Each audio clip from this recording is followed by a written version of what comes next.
everyone, it's Hatsy and welcome to another build video. So today we're going to be building a Tudor home and it is going to fall into the Dream House series as well. So it wasn't originally going to be part of the Dream House series, but I decided that I would because I get so many complaints saying about that I'm not keeping up to my videos and stuff, and I've promised so much stuff and I'm not delivering it. I'm going to explain what's been going on in this video, and I feel like if I explain the whole story, I feel like a lot more people are going to be like, okay, I get it now. You know, it's understandable that there have been a few delays because I've been moving, etc, etc. But I have a really bad habit of explaining half a story and then leaving out the other half or mentioning it in a completely different video. Yeah, I don't want to do that anymore. So I'm just going to mention the whole thing in this video after I tell you a little bit about the family and who's going to be living here. So the family were made by Nicholas Kellen, so thank you for the family because I absolutely loved them and they fitted the house really nicely and there was just something about them that I really liked. So the description was coming out trans to a religious family as a teen left Maddox homeless. After receiving a scholarship from a winning writing competition, he decided to go back to school. There he met his now wife Valerie, who was hoping to become a chef. Years later, they finally saved up 200,000 simoleons to buy a home and have started the adoption process for 2 child boys and a baby girl. They are hoping for a 4-bed, 3-bathroom traditional home with a nursery, spacious backyard and a large kitchen. So that was a really cool description because, yeah, 200,000 seems like a lot of money, but it really isn't. And I only discovered that after I started doing the interior, and then I had to start cutting back on so many costs because it was looking pretty empty. I couldn't afford as much stuff as I thought that I could. So loads of stuff ends up disappearing by the end. So apologies for that. But now moving on to what's been happening. So for those of you that don't know, I have been moving around for about 3 years and I lived in England. That's where I grew up. And my dad got a job transfer to Switzerland in Geneva. So the 4 of us ended up moving there. And after a week of moving over to Geneva, that's where I met my husband. I just met him randomly and it was a really odd experience, but from there we started dating and he then got a job transfer to Switzerland in Basel, which is a completely different area to where we were. It's about 2.5 hours away, so not that much, but I decided to move with him because, you know, it's that step in our relationship. And we sort of wanted to move out at that point. We wanted to get a dog and we wanted to live together. So that is what we did. And we had some bad experiences in Basel. We haven't had the best experiences living together, to be honest. We've had some really bad luck, but we basically had a situation in Basel where we got pretty much a fine for something ridiculous every single week. For instance, I got a fine for parking in a place which I was actually allowed to park, and I even proved that I was allowed to park there, but I still had to pay the fine. And it was on Christmas Eve. So just to top off my Christmas, that is what happened. And, you know, that's more or less the stuff that happened there. And we also had a really bad neighbour. We lived in an apartment building and the neighbour, she lived alone and she was, I guess, a little bit lonely, and she started sending me gifts. It started becoming a little bit more than that, or that's what she imagined it as. And it just got really uncomfortable for me because obviously I was with my boyfriend at the time. I think we were engaged, and it just got really uncomfortable because there was a woman who was sending me love letters and gifts and stuff, and it just wasn't very good because she was a little bit unstable, and I think that she even ended up letting our bike tires down, which I'm gonna mention in another video because I actually think it's a pretty entertaining story. But no, okay, I have some other things to say at this time because this isn't about Germany. Okay, so what happened in Germany anyway was I decided that because Switzerland was a little bit of a bad experience for me, I loved it, I really did, but just some things when it came to where we lived and stuff, I think that I would have preferred to live out in the sticks. So when it came to moving to Germany, I said to my husband, why don't we move to the countryside? Because I think that being around no people would be a really good idea for me. And he sort of agreed with that, and he was like, do you know what, I sort of agree. And we're both country people anyway, so it made sense. So we pretty much chose the most out in the sticks house that we could have gone for. It was 3 or 4 miles out from anything. This house was so far away from the nearest shop. It was so far away from the nearest restaurant, the town. It was out there. But the only problem with the house was, even though it was out in the middle of nowhere, we still couldn't have the house just by ourselves. it was a farmhouse, but it was split up into like 3 different parts. So the people that would live there was, of course, us. So we'd have the 2 of us, or the 3 of us if you count our dog. And then we'd have the neighbours who lived like right next door, and then the landlord and landlady who owned it. And they had a family of their own, and their kids were like there and stuff. And the kids were so disturbing. Oh my goodness. The kids would come in like 4 a.m. in the morning from clubbing, and it would disturb us so much because our dog would start barking, and it was crazy. But okay, so anyway, yeah, that was pretty much the situation.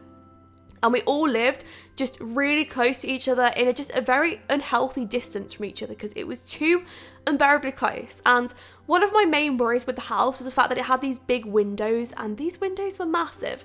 And the problem is, if you close the blinds on these windows, it blocked everything out. Like, you couldn't just put the blinds down slightly. You either had a really large amount of light, or you had no light whatsoever, and you were in darkness pretty much. And even if you put a light on in the house, it just wasn't the same. So anyway, for those of you that don't know, I fell out massively with my neighbours, and I'm not going to mention that in this video because it's too long of a story, and I'm going to mention it in another one, but I will say some really weird, creepy stuff that happened. Okay, starting with the fact that from the middle of nowhere, this was like a hot summer Saturday or something, it was like the weekend, and it was a really nice day. We saw this random couple walk down our street and point at our house. Like, I actually saw them out the window, like when I was like polishing the dining room table, but I saw these 2 people just like walking down our street, and I thought that's weird because nobody ever comes down here. Like, the only ones I see down here are obviously us, the landlord or landlady, and also our neighbours. We don't see anybody because it's a private road and it's 3 miles from everything, you know, it's ages away. But they were walking down, and they pointed over at our house, and they stopped right in front of our lounge window. So bear in mind, you can see everything through this window. You can literally see us, you know, just like sitting down watching TV or gaming. You can see everything we do. And they stood there with a camera, and they actually started vlogging in front of the house. And that's when I thought, that's really weird. And I've never heard any stories about the house. I don't know why they would do that, but that creeped me out because I was like, is there some history that's happened here that I don't know about? I don't know. But it's just weird because they didn't really do anything apart from vlog in front of our house. And then when they were finished, they just like turned off their camera and started walking again. So they made a point of only filming outside our house and outside our bit. So I have no idea, but I can tell you right now that the rent for that house was too cheap. It was way too cheap for what it was. But I didn't think much of it, and I thought that's just a really creepy thing, and it would only probably happen to me. So let's just move on from this. Okay, so about a week, maybe 2 weeks after that happened, so this was like round about when I started the neighbour feud and this was going on. So I knew that there were enemies out there and they were the enemies. Oh my goodness. So anyway, the second experience happened, I think, a very short time after the first experience. So after the vloggers came the really creepy one, and this was like a wake-up signal that I had to get out of there pretty much. But it wasn't the whole reason why I left, but it was one of them. It was just something that was really playing on my mind. And it was weird as well because I mentioned this at the Simmers meetup and people were honestly shocked. So anyway, what happened was, it was another hot summer's day and we decided to have the blinds down because we had some problems, not just with the vloggers as such, or like with whatever they were doing with the camera filming. I will never know. But not just that though, I noticed that the neighbour next door, the guy neighbour, because there was 2 of them, there was like a male and a female, I guess they were together, but the male was actually circling our property at night with his phone torch, and I actually saw him one time look through our window with his phone torch. So he was seeing what was inside, the lights were off, so he didn't see me looking back at him. Don't ask why I was downstairs, the lights off.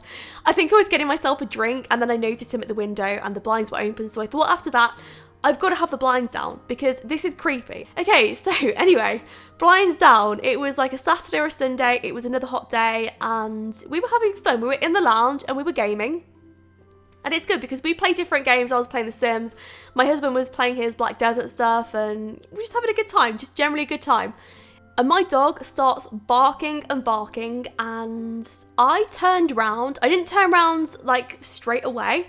I must have left it about 20 or 30 seconds. I think I was like stopping recording and, you know, all that sort of stuff. So yeah, I had to give it a bit of time, but he was barking.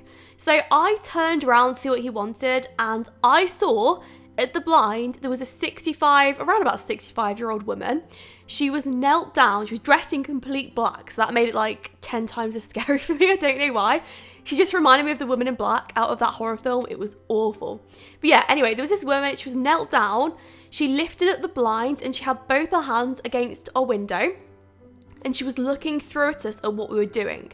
So I screamed. I mean, you look at the facts here. You look at the facts. We're 3 miles out from absolutely everything. There is a random old woman dressed in black who's lifted up our blinds to see what we're doing inside. It was the creepiest thing I've ever seen in my life. And yeah, my heart was just beating and beating. I was like, oh my goodness, what do I do in this situation? So after I screamed, my husband then turned his chair around really quickly to see what I was screaming at. And he saw this woman. And it was only like a short scream. It wasn't like, I wasn't going for ages. I don't usually scream, by the way. I guess that's like the first time I've ever properly screamed. But I was so frightened. I've never screamed like that in my life. But there we go. It wasn't like aggressive. I didn't shout at her. I was just like, oh, you know, sort of like I guess like a really shocked sound I made. Yeah, that was the best way to describe it. But anyway, so my husband gets up off his chair and he runs over to the window. And at this point, she sort of like gets shocked and she runs off. So he opened the window as quickly as he could. He lifted up the blinds and he shouted after her and he tried to communicate with her in German. His German isn't that good, but you can definitely understand what he's saying. She stopped, but even though she was talking to my husband, she was still walking away. I guess because she was so embarrassed, but you could tell that she messed up. Like the look on her face, she knew it was about to go down. She knew she did something wrong. And yeah, she was like walking off when he was talking to her. She had a look on her face that was like, oh, I don't understand you. And she obviously did, because I understood my husband perfectly fine in German, even though I'm not German, like, okay, whatever. But we'll get onto that in a second, actually, because that is something separate. And that does link into my story. So I did have a sit down talk with my husband about this because it actually ruined our weekend. It really did. It may be something quite small to some people, like an old woman coming past the house, like looking through the window. Okay, she may have been crazy. She may have had some underlying issues that we don't know about. And that's what we put it down to in the end. We just said, well, maybe she just didn't know what she was doing. Maybe she was a little bit unstable. So anyway, we didn't have any troubles until about 3 months after the event. I started to notice that my landlady started getting really off with me and she was just miserable. She wasn't nice around me anymore. And she avoided saying hello as well, which I think is like pretty rude actually, seeing as we're the only ones on the farm. I'd walk right past her, I'd say hello and she wouldn't even say it back. I would greatly take offense at that. So this happens. So the landlady approached me and she said that she went to a barbecue 2 weeks prior and there was a woman there that was bad mouthing me, and I just sort of looked a bit shocked because I don't know anybody, and I definitely didn't know anybody around the area. Like, okay, I know people, don't get me wrong, but I knew nobody in that area. The only people I knew were the landlord, landlady, and the neighbours, and that was literally it. I didn't know anybody. So I was really shocked, and I just said, well, what do you mean? I don't know anybody. And she said that there was a lady called Anne-Marie that she's known for a while apparently, but she just hasn't seen her for like a few months. Well, apparently Anne-Marie came past the house and she was just like innocently walking past apparently, and I shouted at her. And I just took a step back and I said, but that didn't happen. I said, if you're speaking about the woman that I think that you might be speaking about, the lady was lifting up our blinds and looking through at us. So it wasn't as if she was just innocently walking past the house. And also, I didn't speak to her. It was actually my husband that spoke to her. So I didn't have any interactions with her. All I did was gasp because I was shocked that there was like a woman in black looking through a window. It was creepy. The landlady just didn't seem to believe me when I told her this. She seemed to think that I was almost lying to her. But she continued with the story. And she said that Anne-Marie had been saying that I'm an imposter. And apparently, I'm not really who I say I am. I'm actually a Russian woman who has been speaking fluent German for years, apparently. And not only that, though, it gets even better. She said that the only reason she knows this is because she met me in a butcher shop 45 minutes down the road from where I live. So I burst out laughing. Why would I be in a butcher shop 45 minutes away? And number two, I am definitely English. Like, I have no questions about where I come from. I'm definitely not from anywhere else but England, and it wouldn't bother me if I was, so I don't understand why that would be a big deal to her anyway. So that was really confusing. And yeah, I mean, that was like my experience of this woman, but it turns out anyway that she was linked with the neighbours. So I think that what had happened, like, this is the only way that I can personally make sense of it. So the neighbour next door really didn't like me, and I think that she's probably told the town gossip Anne-Marie that we've had some problems, and the town gossip Anne-Marie, or whatever her name is, she's gone to check it out herself. So I think that's what happened, and I think that when she went to the house and looked through the window, she got shocked at the fact that we were there, and we got so shocked by her looking through, because obviously it's not acceptable to do that to people's houses. And I think that's when she took it personally. She took it personally on me, and that's when she spread the lie about me. So really odd, but that was like one of the stories, like just one of the creepy things that happened there. It's weird though, because so much stuff happened in the space of a year, and that's not even like some of the worst stuff that happened. And I honestly feel like when I tell these stories, it's like they're not even believable because they're so weird. If someone told me this story, I'd be so doubtful of the fact that it happened. But no, honestly, I wish I was making it up. I wish that I could say I was making this story up, but no, it genuinely happened. So yeah, maybe I'll share like all the experiences that happened, like when I get the time to do it. Yeah, I definitely have to do a video on this at some point and do like a face-to-face story time. With a neighbour situation, that's like a definite must, but I don't think that I could really fit that story in to this build because it's too long. Honestly, it goes on for ages, my neighbour feud, but I can just tell you that I genuinely feel like I'm not in the wrong. But you know, everyone would say that. I bet my neighbour would say that. I don't even know what she would say actually. She would probably just like scream at somebody if they were to confront her about the situation. So another story that I've been wanting to mention for ages, and it's been something that I've been asked about to mention so much as well. If you've been watching the Let's Build My House series that I did 2 parts of it, and I never did a 3rd part. So I actually built the house that I lived in Germany, more or less. I mean, I did change some features to make it not look so accurate, because it's when you share the exterior, I then don't want the people that lived there finding my channel and my videos, so I had to mix it up a bit. So anyway, I did put on part 1 a little sign just saying that I felt uncomfortable. I was pretty quiet as well because there was a guy outside the house, and he was just watching me through the window, similar to how the woman was watching me. But this guy was a regular, okay? So I didn't want to mention his name. I don't want to mention like what relation he was to the people that owned the property or anything, because the problem is if they find the channel and they find the stuff that I would like say about this person, I don't want to get in trouble. So I'm going to give him a false name and I'm going to call him Richard. So Richard was a person that was linked to the farm, and he was there every single day. He parked his car outside my house, and he would just sit directly looking through my window for about 8 hours a day. So yeah, sometimes I did have to put down the blinds because it was pretty, I guess, nerve-wracking. I was pretty anxious seeing like just this random person just sat in their car looking straight into my window.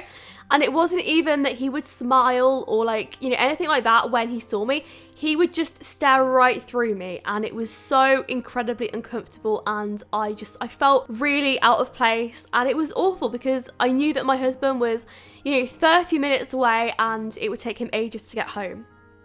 So yeah, I did have to put the blinds down, but on that particular time when I was recording, the problem was if I put the blinds down, I wouldn't be able to put on the webcam, and that would defeat the whole point of doing like a personal Let's Build. But it wasn't the sitting outside the house that really disturbed me. It was the fact that he would get up out of his car maybe every 30 minutes or so, and he would just start slamming the doors of his car, and he did it for no reason whatsoever. It only disturbed me from a noise point of view because I was recording a lot of the time, so when I heard this, I had to switch it off because, of course, my microphone picks up everything, and it would have just been awful to have on the video, just like car slamming, etc. And it happened several times throughout this Let's Build, so I don't know if he was trying to get my attention or what was going on, but it was just a strange experience. So yeah, it made me feel like really uncomfortable because that was going on, and it meant that I had to do like so many more jumps than usual. And yeah, I mean, that was pretty much that. So that was a weird experience. I think that one time I got so curious about what was going off outside, like what was he doing, slamming the door. So I did. I think about 6 to 8 months after having the same thing happen every day. And in the summer it got worse as well, because not only that though, he had his friends around. So his friends used to sit outside our house and they used to have music on. And there were some days when I'd really want to record and I just have to say, actually, I can't record today because this is just too unbearable. Like, I can't have music playing in the background. One, I could get copyright striked. And also, you wouldn't be able to hear my voice. So yeah, there were some days I just had to say, no, I can't record at the moment. And there was nothing I could do, because if I mentioned anything, I can imagine it offending like a lot of people. And I'd already fallen out with the neighbours. So there was nothing I could do. Like, I just had to pretty much put up with it. But yeah, so I got really curious about what was actually happening, and this was what was happening, okay? So the guy was getting out of his car, he was slamming the door, then he'd get himself a cigarette and a beer, and then he would lift up his car bonnet, he would empty the oil all over this towel, and I saw him pat it on his face. So I have no idea what on earth was going on, but I was really creeped out by that. And yeah, I mean, that is my story. So that is like the bunch of very odd people that I lived with, and I have no idea what was going on to this day. Maybe I'll never find out, and maybe it's best to keep it that way. But there we go. Anyway, onwards and upwards. Onto the kitchen though. So this is the kitchen of the Tudor home. I did put a baseball bat. Is that a baseball bat? No, it's a basketball. Oh my gosh, you can tell how bad I am at sports just because I just said that. The kitchen was really awkward. I didn't know what to do in here, because I would imagine a Tudor house like this to be really dark coloured, and the house that I used to live in as a child was just very dark and gloomy. So it feels wrong for me almost to do a modern Tudor home, even though I think that I've done one of those before. But I even got like a few complaints about it, because I think that I did it too modern. I think that it took a bit away from it, and some people said it was cold as well, which I don't understand. It's a cartoon house, like how can it be cold? I guess it looks cold. I guess with the lighting and stuff, maybe it looked like not a nice house, I guess. But yeah, so this house is supposed to be quite warm looking, and it's supposed to have like loads of dark wood floors. Speaking of warm though, oh my goodness, my new house is so warm. It's a new build and I've never been in a hot house in my life. It's lovely because you can actually walk into a room and not get a draft, like, because the past, I guess, 2 months when I've been living with my husband's parents' house, their house is freezing cold. And I've always lived in cold houses, so it's actually quite nice to have a change and just have a new build house. So anyway, this is what I was putting in a dining room table. I think I put it over here. So the idea was that it would be in the kitchen to make it look cozy, and I know that a lot of people do like to have the dining room tables close. That's been something in the past as well, because sometimes I get comments saying, why don't you put in a dining room table? And I can never really answer them that well, because I don't know. Sometimes I just don't feel like putting in a proper dining room.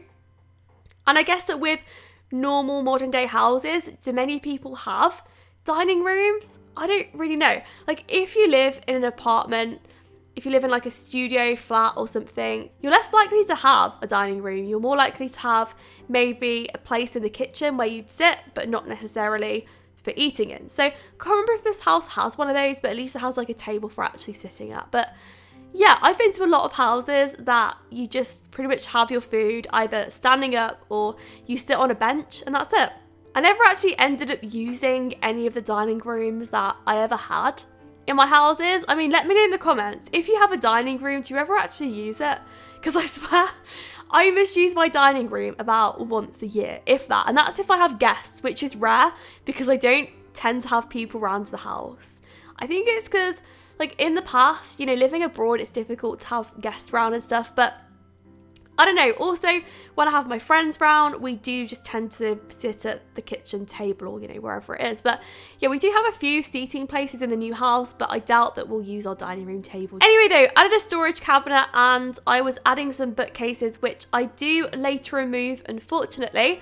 So hopefully you'll stick around for that. because it's actually pretty interesting. I think I did leave it on the video when I went down and started removing stuff because it was too expensive. I was running out of money rapidly. And I did have to save a lot of money when it came to doing the bedrooms and stuff. So if you do notice that maybe the bedrooms aren't my normal cluttered look, or maybe they're not as nicely decorated, maybe some of the stuff doesn't match, that's the reason. Just because I didn't have enough space to put it in. So that was happening. And this was the upstairs bedrooms. I didn't know what to put in here though. I decided on having like a big bedroom because I thought, well, if I do it big, then I don't have to put like as much furniture in. I could just use some like really big pieces. Like for instance, I could use a big rug and it could make it look large already. But the problem was I just couldn't fill it up and I was still running out of money. And I was thinking, oh my gosh, I've got to do the whole upstairs floor with like 14,000 simoleons. It's not going to go too well. But this room, I don't think that I touched whatsoever. I think that the only way that I got more money in the end was by maybe removing some of the plants outside. Not any of the ones at the front, but only the ones around the garden areas. I think that some of them may have been cut back a bit. And also, I was using the most expensive cabinets when it came to the library books and stuff. So I did remove some of those, and after doing that, I got so much more money. So that was really good. But yeah, the upstairs floor isn't my best effort. So just bear that in mind when you're seeing it. It's very brown. I'm not particularly good at interiors. In fact, when I do collabs and stuff, I always ask if the other person will do the interior because I hate interiors. And it's like my dreaded thing when someone's like, can you do an interior? Because honestly, I can't. I actually can't. I'm really bad at it. And I don't know, I think I'm just pretty bad at just decorating stuff just in general. I've been really bad at actually picking the right furniture for the house I've got at the moment. And I bought the wrong curtains and I had to take them back and it was really embarrassing. But anyway, that is the end of the build. So I really hope you enjoyed it and I hope to see your future videos. Thank you so much for watching and I'll speak to you all soon.